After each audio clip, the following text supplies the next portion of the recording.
The Handmaid's Tale. I stopped watching it after season 2, and I'm here to explain why. First, let me give you a quick journey with The Handmaid's Tale for me.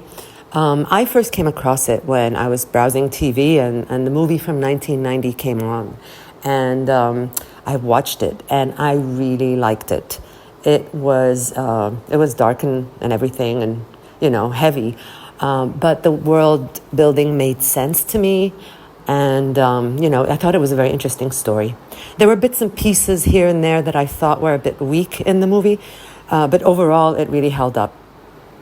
And later, I found out that this was based on a book, famous book. It's been out for a while. I never heard of it. But I thought to myself, I bet the book is much better than the movie. I'll bet they didn't do it justice. I should read the book.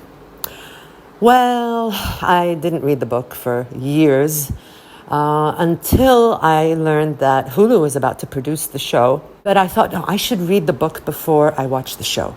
So this is the time to read it. And I did. I read the book and it was really good. And seriously, it was a very good book. It was from the point of view of the handmaid. You only knew what she knew. You were always inside her head. She was also always inside her head. And you feel throughout the book that she's trying not to lose her mind.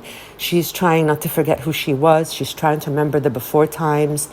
But at the same time, she's very aware of where she is now. And the book had a good ending. It was ambiguous. Guess what you want. I guess I can spoil it. Anyone who's watching this video should have seen the show or won't really understand what I'm talking about anyway. If you haven't seen the show, and you don't mind spoilers, okay, keep listening.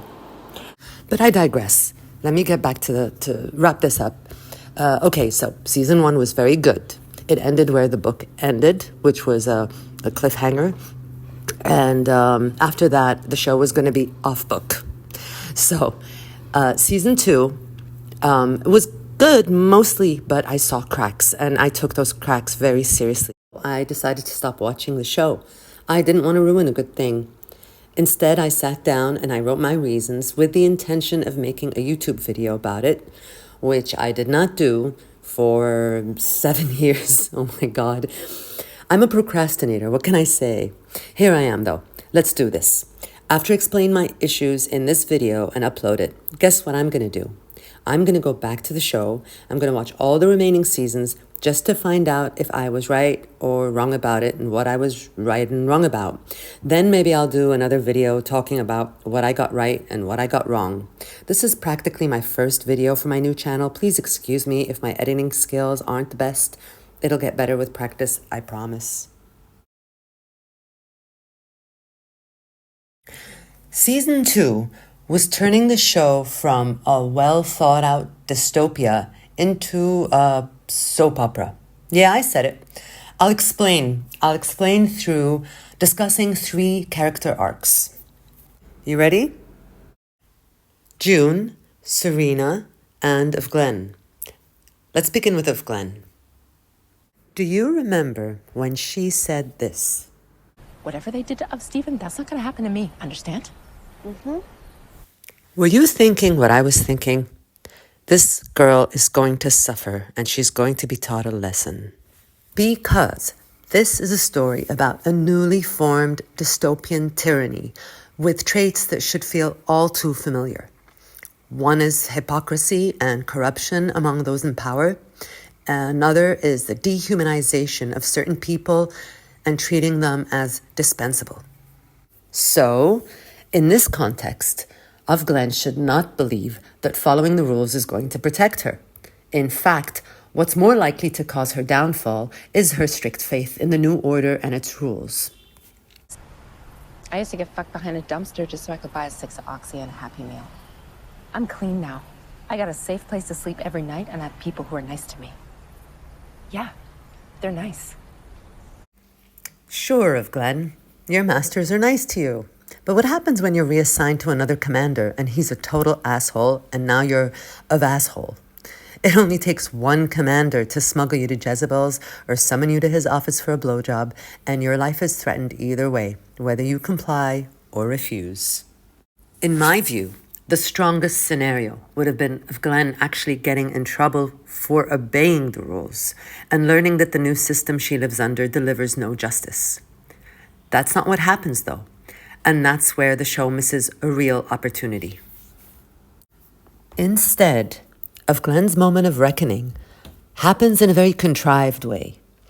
Suddenly she speaks out. Suddenly she refuses to participate in Warren's stoning. She says it's insane.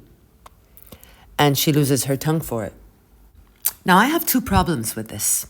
First, it doesn't match her character. We've seen that she's a believer and a follower.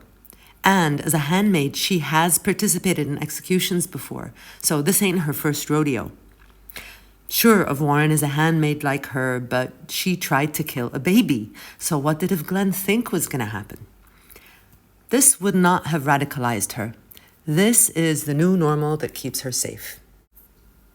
The second and more important problem is that her arc ends up supporting her original understanding.